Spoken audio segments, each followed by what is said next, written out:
Georgia's a beast, no competition until playoffs. We are elite. Yeah, another game. Georgia dominates. They won by 24. Georgia average win margin is like 32 points, so it's a little bit under that today, but still Tennessee is a good team. They're not a great team. I would say they're slightly above average. Their defense is not good at all. How many times has Tennessee given up over 40 points in this game? This year is kind of, yeah, they've given up a lot of points this year. But, I mean, you can't really blame Josh Heupel. He's doing a very, very, very good job at Tennessee. Recruiting, I don't really think Tennessee is at the level where they want to be. But we'll see what Josh Heupel can do. He needs to find some recruiters, honestly, if Tennessee wants to be really, really good.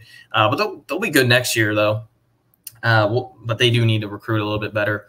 I'm watching this Ole Miss Texas A&M game right in front of me. But anyway, but yeah, pretty much it. Georgia rolls 41-17. Had what? How many yards more than Tennessee? Had like what, 100? Exactly 100 yards more than Tennessee.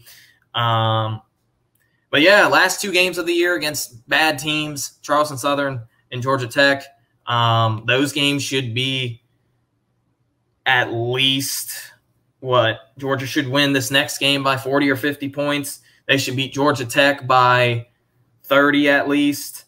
Last time Georgia played Georgia Tech was pretty bad, but Georgia's offense was terrible. And Georgia was able to put up 50 points today.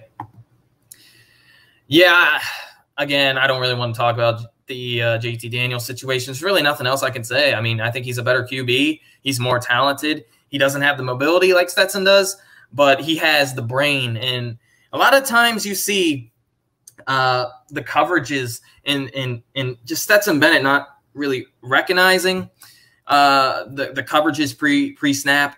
That's what JT Daniels' best part of his game is, the pre-snap ability to identify coverages.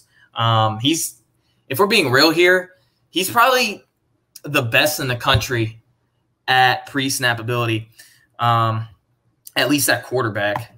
Anyway, Florida has some serious issues. They fired Todd Grantham. They still give up 50 points to Samford. Samford is a terrible team. I don't really see any Florida fans, giving you any excuses. But Samford this year is 4-6. They haven't been good all year. They're having one of their worst years. I think they're a young team, too, for an FCS team. That's embarrassing. You give up 50 points. That game was way closer than what people thought. And that's a danger zone for Florida, because that could be what we're seeing now with Florida could be a terrible look on this program and could absolutely kill their program if they keep Dan Mullen. I don't even think Dan Mullen is going to be the coach next year. There's just no way. I don't think Florida can do that to themselves. We are now a socialist has to share its five. Gosh. Here's the thing. Yes, Georgia has a lot of five-star players. Okay, I get it. But look at some of these stars, or at least some of the starters this year. McConkey, he's not a five-star. He's a three-star. Stetson Bennett's a walk-on. Dan Jackson, he started a couple games this year. He's a walk-on. Jordan Davis was a three-star. So I understand everyone's, expecting UGA to, just step up back in it, not see any, lack of improvement because of the injuries. But still, I mean, some of these players are not five stars.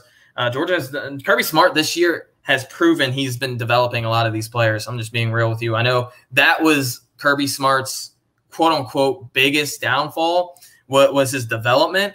And he's proven to everybody this year that he's been developing players really, really well. Just look at the defense. And look at the defensive backs that he's put into the NFL. He's put in more three-star cornerbacks that went first round than any other team in the country this year since 2018. So just saying. And he put 5 DBs in the He put 5 DBs last year into the NFL, which is insane. In the draft, which is insane. These are lies. I was told that only Mullen can develop talent. Kirby doesn't develop any players. I was told this. It must be true. Yeah, literally what I just said. That's exactly what I was told. And for this year, it's been the complete opposite, hasn't it? Which is kind of funny. But man, Florida's in bad shape.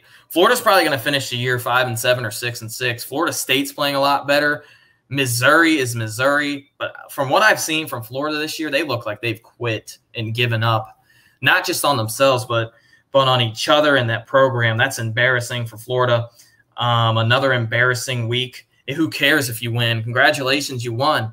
No, there's not a soul in Florida celebrating a 70 to 52 point 52 win against Samford, who again is not a good team, who's an FCS team and hasn't scored more than 35 points in a game this year, I believe, except for they may have had one. But again, I don't really follow FCS, but I was just looking at their score log. I didn't see many times that they scored 50 points.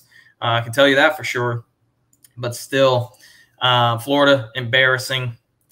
That's tough, man. But it is what it is.